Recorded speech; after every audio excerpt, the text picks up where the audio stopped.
2. It's your Legion Pax.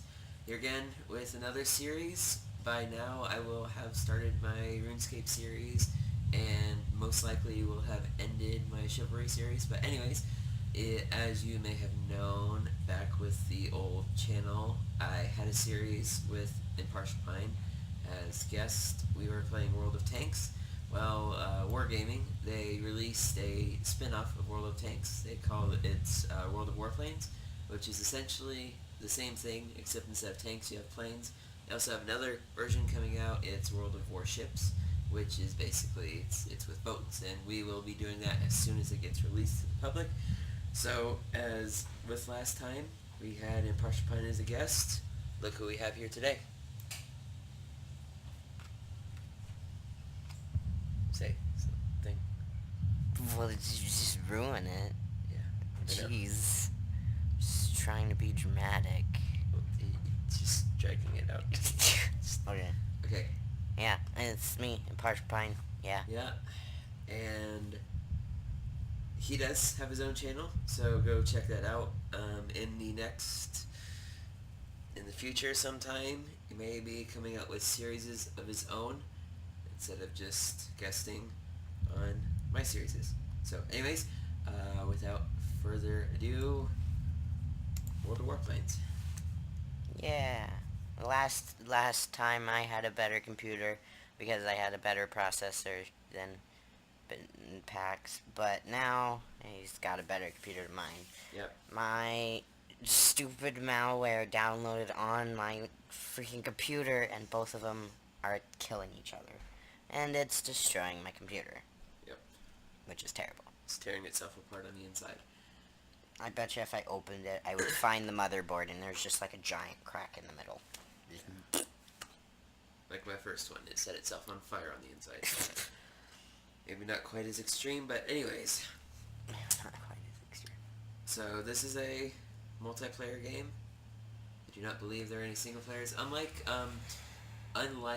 World of War Tanks, in the beginning, you have a list of all the players on your team and all the players on the opposing team and all their planes, which it did show that in World of Tanks.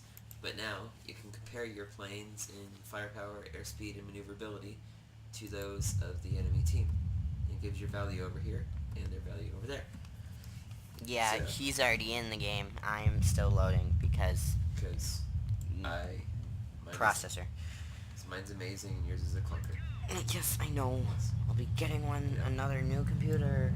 So, With an, oh gosh. a good strategy with this to play as a fighter is to get as much altitude as you possibly can at the beginning and use that as an advantage in the dogfights that will come, because they will come unless either your team or the enemy team is a complete unintelligent person. And with World of Tanks, there were, I believe, 5 different classes of tanks. In World of Warplanes, since it's still in development, there are only 3 classes. There are the fighter, which is pretty simple, it's a fighter. There is the heavy fighter, which is often confused with a bomber. A lot of people call them bombers because they hold very large amounts of bombs on them, but they're actually not bombers. The heavy fighter is actually designed as a bomber killer. The fighter came first, but they just ended up using them as both bomber and heavy fighter killers. So that's those, and then you have ground attack aircraft, which I'm about Oh to crap, die. I'm on fire. Crap. Crap. Crap. Good job. I'm dead. Dang it. Dead also. Gosh darn it. Oh, that was just fantastic.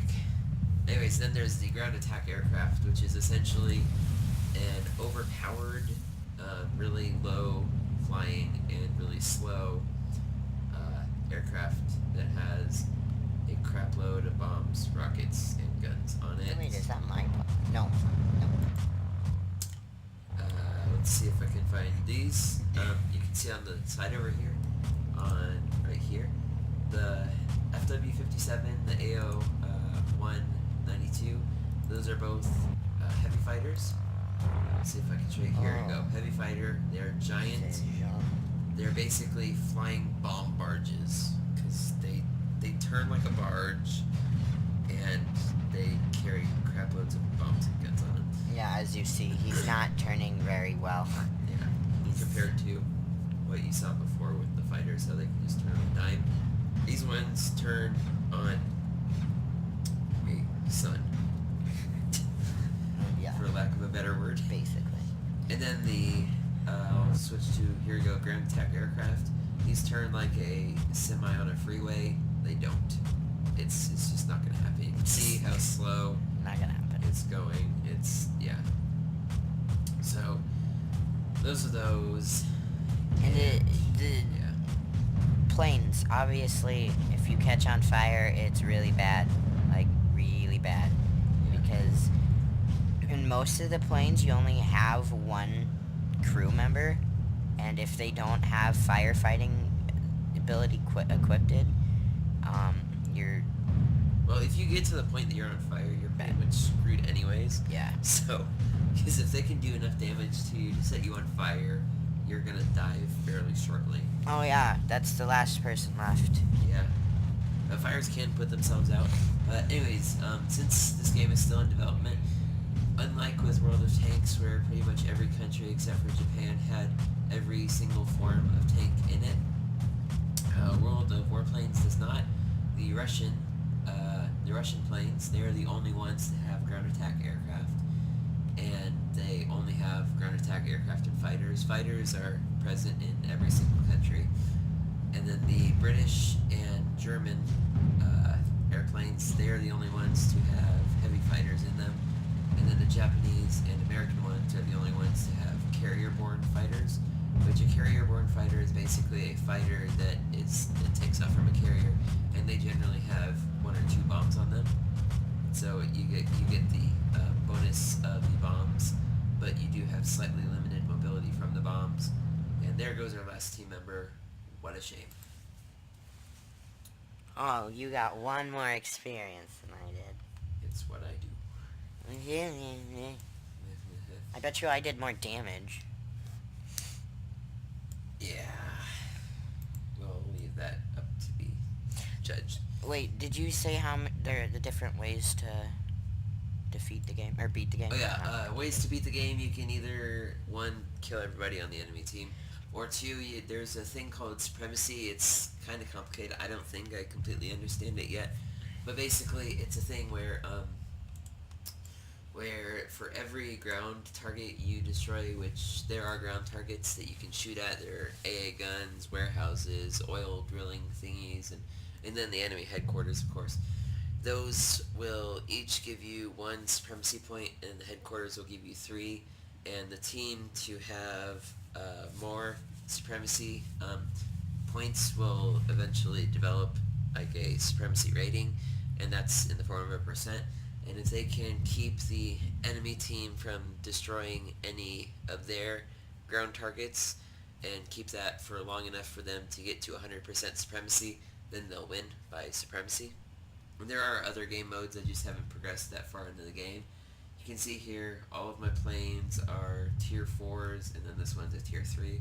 So that's as far as I've gotten. The plane that I've been playing as is, I can't remember the name. It's the Bristol 133. Yeah. I've been playing as the Bristol because it's a British airplane and it's a tier 3. So, yeah. Mm-hmm. Yeah, in the next episode, we'll get into some of the more specific and technical things that are unique to each country. But for now, that's all the YouTube. name's right there. Goodbye.